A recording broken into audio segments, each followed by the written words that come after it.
Ночная газета. Частка 14. Полон. Аўтар Фернандо Іглесіас Мелендес. Прабачце за маю доўгую адсутнасць, гэта быў самы цяжкі ўступ для публікацыі. На гэты раз мне няма чаго сказаць, я проста дадам наступны запіс майго бацькі. Думаю, калі вы яго прачытаеце, то зразумееце, чаму. Абуджэнне было пакутлівым і павольным. Вугольчык болю тлеў у маёй патыліцы, час ад часу пульсуючы і нагадваючы мне пра тое, што здарылася ў матэлі. Маё цела здавалася аддаленым, як быццам паміж маёй галавой і рукамі былі мілі.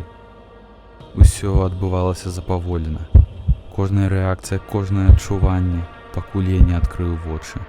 І толькі тады мяне ахапіў жах. Я зразумеў, на што гляджу. Наша гасцёўня, наш дом.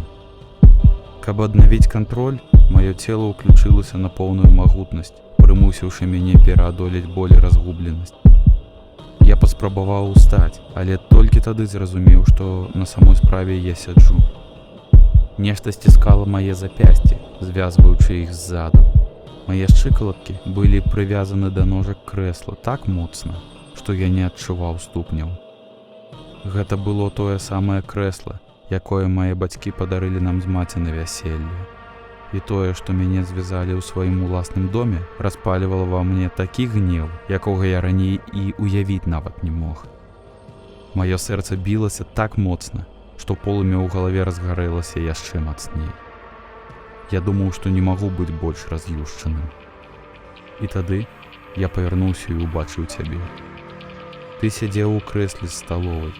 Яно было настолькі вялікім, што твае ногі засталіся непрывязанымі.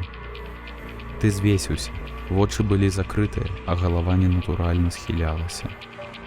Я паспрабаваў закрычаць у твой бок, і толькі тады зразумеў, што вакол майго рта было нешта абкручана, праходзячы вакол галавы ў некалькіх месцах. Гэта была, напэўна, ліпкая стужка, тая самая, якой звязалі мае рукі і ногі, напэўна, узятая з нашага гаража. Гады.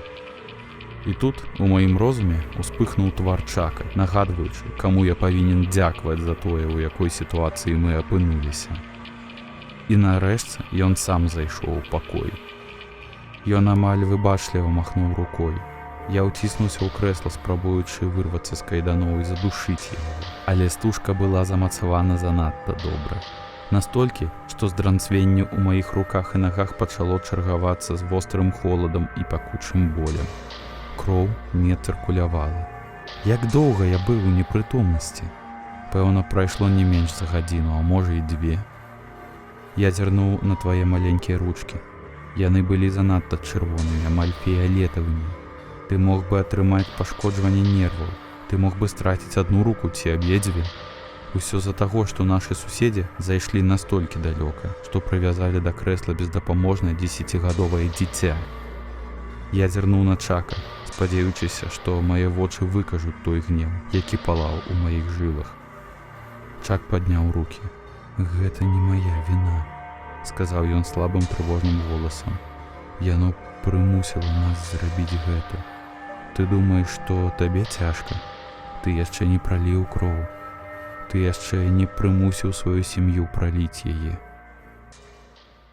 Згодна з высновамі медыцынскай экспертызы, спадарыня дадзенае выдалены. «Спачатку напала на свайго сына», — сказаў вядучы.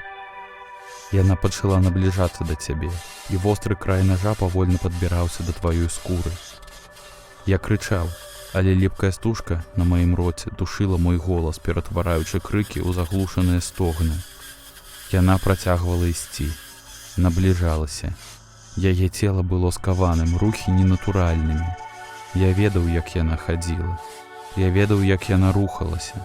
Гэта была не яна. Яе вочы былі дзікімі, поўнымі слёз. Яны скакалі ва ўсе бакі, быццам шукаючы нешта, што магло б ёй дапамагчы. Я ведаў, што яна ўсё яшчэ там, унутры. Ты не павінен чытаць гэта.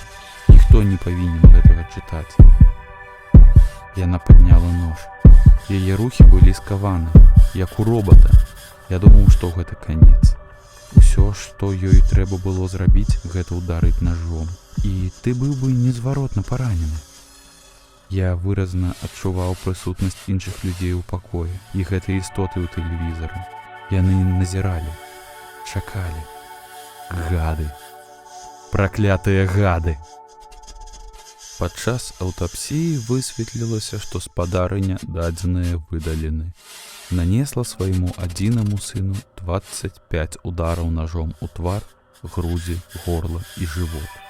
Сказаў вядучы з адчувальна хваравітай радасцю ў голасе. Ліліны вочы павялічыліся. Я бачыў, як яна рэагавала на гэтыя словы, ведаючы, што яна б ніколі не зрабіла гэтага з табой, але таксама разумеючы, што ў яе не было выбару. Нож пачаў рухацца ўніз. Прагрэс быў павольны. Яе рука дрыжала, нібы ўцягнутая ў нябачнае перацягванне каната. Ён рухаўся ўсё бліжэй і бліжэй, у некалькіх сантыметрах ад тваёй правай шчакі. Тады яна зірнула на мяне. Я хацеў бы, каб было менш слёз, каб я мог бачыць яе вочы ясней. Я шмат разоў праігрываў у сваёй галаве гэты выраз твару, спрабуючы знайсці ў ім значэнне. Я не ўпэўнены, але думаю, што яна казала «прабач».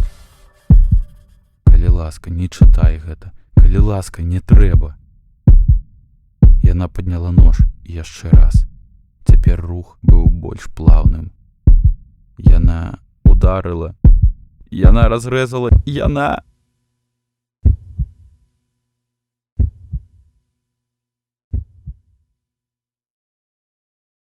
Калі тое, што мы чыталі ў артыкуле, было праўдай, Юрньюз маглі як-небудзь прымусіць людзей рабіць тое, чаго яны ніколі не змаглі бы ўявіць.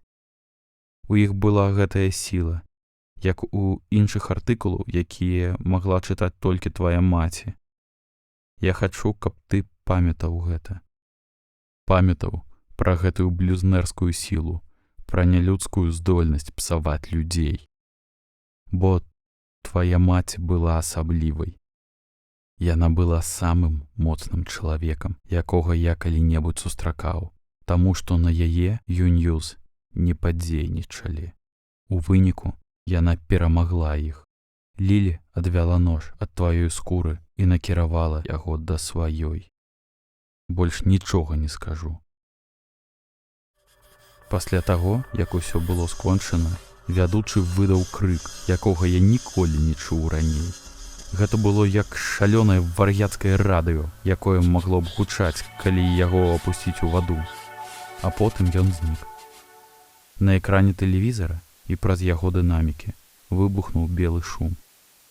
Мне спатрэбілася некалькі секунд, каб зразумець, што мы цяпер былі адны ў пакоі.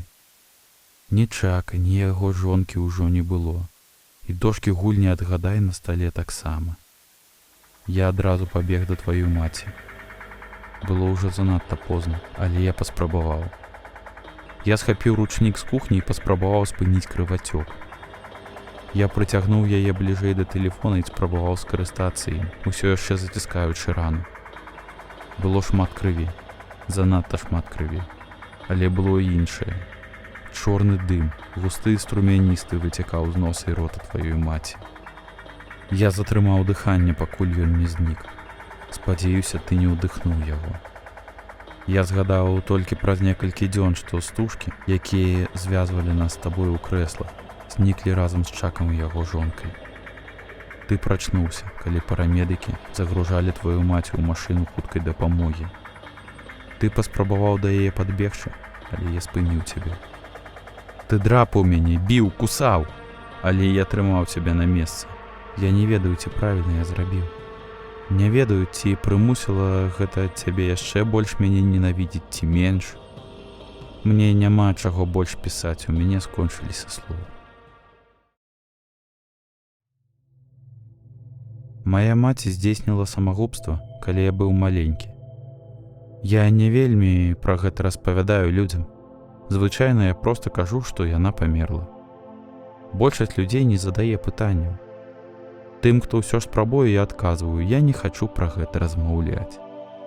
Я ніколі не разумеў, чаму. Кожны раз, калі я ўяўляю маю маці, я бачу яе з усмешкай. Яна была такім чалавекам.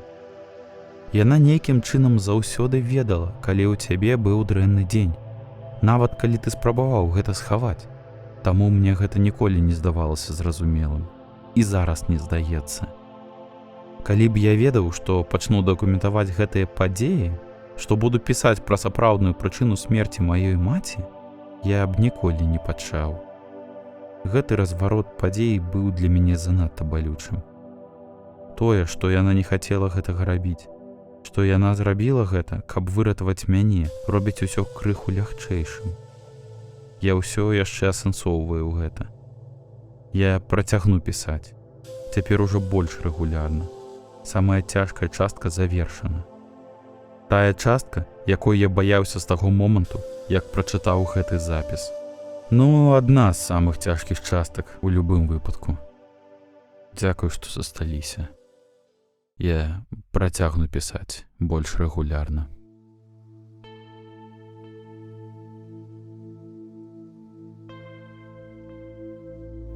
Калі вам адгукаецца тое, што мы робім, і вы хочаце бачыць больш такога кантэнту, калі ласка, падтрымайце нас.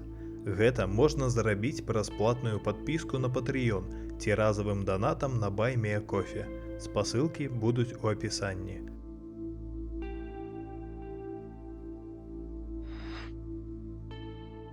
Подписывайтесь, ставьте подобайки, покидайте свои комментарии.